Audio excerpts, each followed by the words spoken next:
The Ark of the Covenant was God in the midst. Very exciting archaeological update.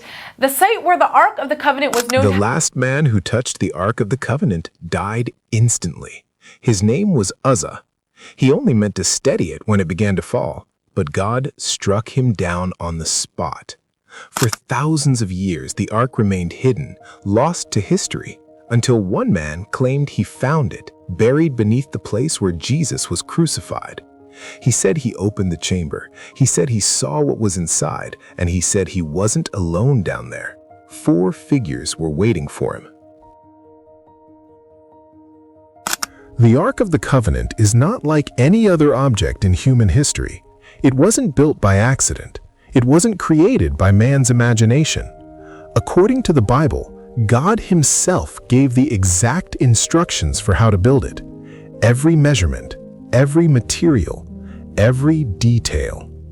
The Ark was placed inside the most sacred room ever created, the Holy of Holies, a place so sacred that only one person could enter, 1 day per year, and if he did anything wrong, he would die. A thick curtain separated this room from everything else. Behind it sat the golden box. 2 golden angels rested on top, their wings stretched toward each other, and between those wings was where God's presence would descend. This was not a symbol. This was not a statue to be admired.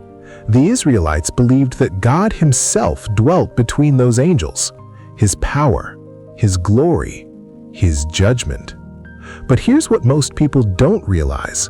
The Ark didn't just represent God's presence, it carried a deadly warning. And that warning came true more than once. So what was inside this golden box that made it so powerful? The Bible tells us exactly. 3 sacred items were placed inside the Ark. Each one carried deep meaning, and each one pointed to something greater. The first item was the 2 stone tablets, the 10 Commandments, written not by human hands, but by the finger of God Himself. These tablets represented the covenant between God and Israel, His law, His standard, His expectations. The second item was a golden pot filled with manna. This was the bread that fell from heaven. For 40 years, God fed the Israelites in the wilderness with this miracle food. The pot was kept as proof, a reminder that God provides. The third item was Aaron the rod. This was the staff that budded with flowers and almonds overnight. It proved that Aaron was chosen by God to lead as high priest. 3 items, 3 reminders of God's power. But here's the strange part. These items also represented Israel's greatest failures. And that raises a troubling question. Why would God seal failure inside His most holy object? The answer is found on top of the Ark. Covering these items was a lid made of pure gold. The Bible calls it the mercy seat. 2 golden cherubims sat on top. Their faces looked down, their wings stretched toward each other. Once a year, something happened in that room that changed everything. On the Day of Atonement, the high priest would enter alone. He carried blood from a sacrifice. He would sprinkle that blood directly on the mercy seat, 7 times. This act covered the sins of Israel for another year. Think about what this means. Inside the Ark were reminders of rebellion, broken commandments, complaints against God, rejection of His leaders, all sealed inside. But God didn't look at the sin, He looked at the blood. The mercy seat covered the judgment. Grace covered the failure. This is why the Ark was so sacred. It wasn't just gold and wood, it was a picture of something that would come later, something greater. The blood of animals covered sin for 1 year, but one day, a different blood would cover sin forever, and that blood may have ended up exactly where you'd never expected. For centuries, the Ark remained in Jerusalem. It sat inside Solomon's temple, protected, guarded, sacred. Then something happened. Around 586 BC, the Babylonians invaded. They destroyed Jerusalem. They burned the temple to the ground. They took everything of value. But the ark? Gone. No record of it being taken, no record of it being destroyed. It simply vanished from history. Some scholars believe it was captured by the Babylonians, but it's never mentioned in their records. Others think the priests hid it before the invasion. They knew the enemy was coming. They had time to prepare. But where would you hide the most sacred object on earth?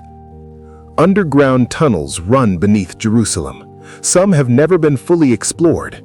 Ancient scrolls mention secret locations, hidden treasures, sacred items buried and waiting. For over 2,500 years, the ark remained missing. Countless explorers searched, governments funded expeditions, movies were made about finding it.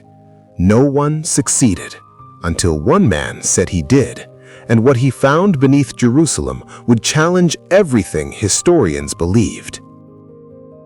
His name was Ron Wyatt.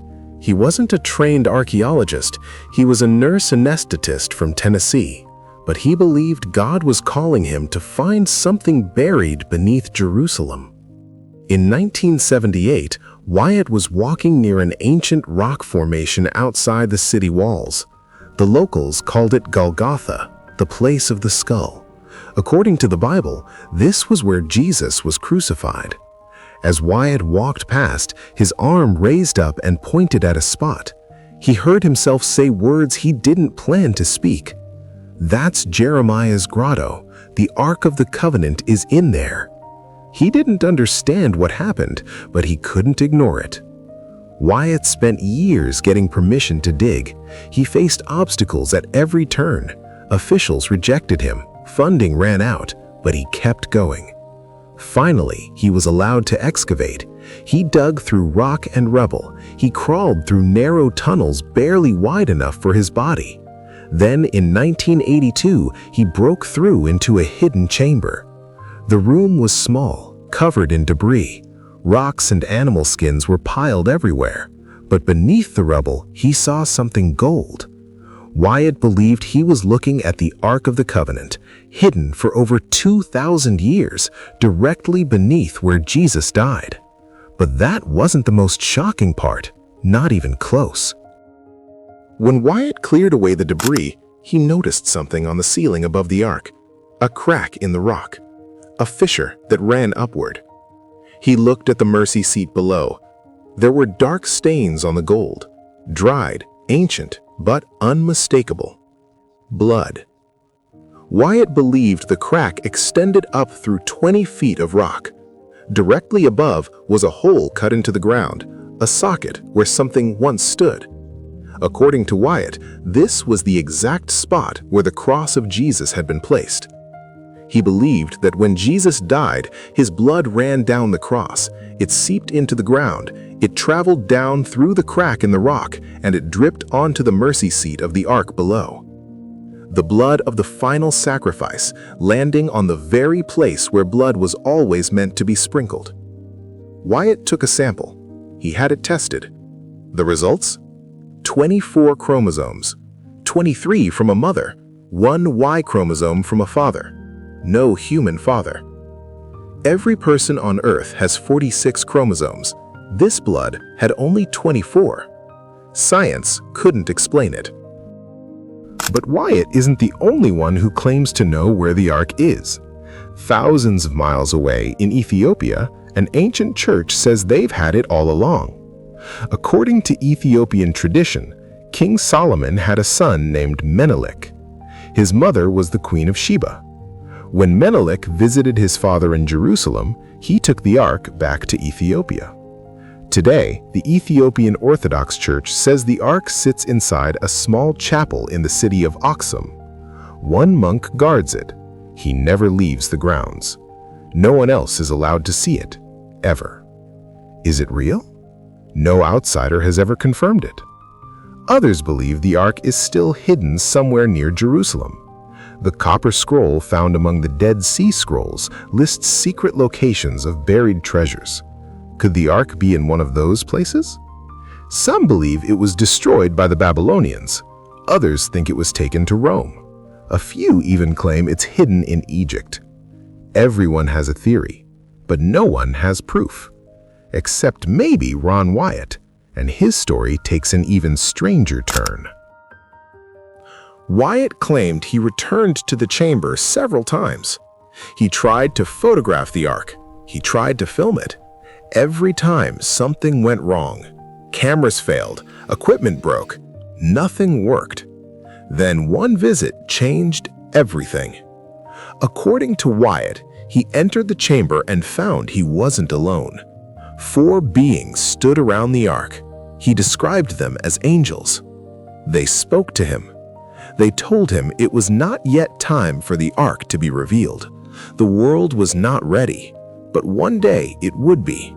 When a certain law was enforced across the globe, then the Ark would be shown to mankind. Wyatt never revealed the Ark publicly. He died in 1999 without providing photographs or video proof. Critics dismiss his story. They call it a hoax. They point out he had no credentials, no academic support, no verified evidence. But others believe him. They say the lack of proof makes sense. God wouldn't allow his most sacred object to be paraded around for entertainment. The Bible makes one thing clear about the Ark. It was dangerous. Uzzah died for touching it. The Philistines were struck with plagues for capturing it. If it still exists, what would happen if it were opened today? The Ark of the Covenant wasn't just gold and wood. It was a symbol, a shadow of something greater coming. The mercy seat, the blood, the high priest entering once a year, all of it pointed forward. When Jesus died, the Bible says the curtain in the temple tore in two, from top to bottom. The barrier between man and God was removed, not by human hands, but by God himself. The book of Hebrews says Jesus entered the true Holy of Holies, not a room made by men, but heaven itself. He brought his own blood, once, for all time, for everyone who believes. The Ark may still be hidden in that chamber beneath Jerusalem. The blood on the mercy seat may be exactly what Ron Wyatt claimed, or it may still be waiting to be found. But here's what we do know. The purpose of the Ark has already been fulfilled. The shadow became reality. The sacrifice was made, and access to God is no longer limited to one man, one day, one room. So will the Ark ever be revealed? Will the chamber be opened again? Some say excavation is about to begin at that very site, and if they find what Wyatt described, nothing will ever be the same.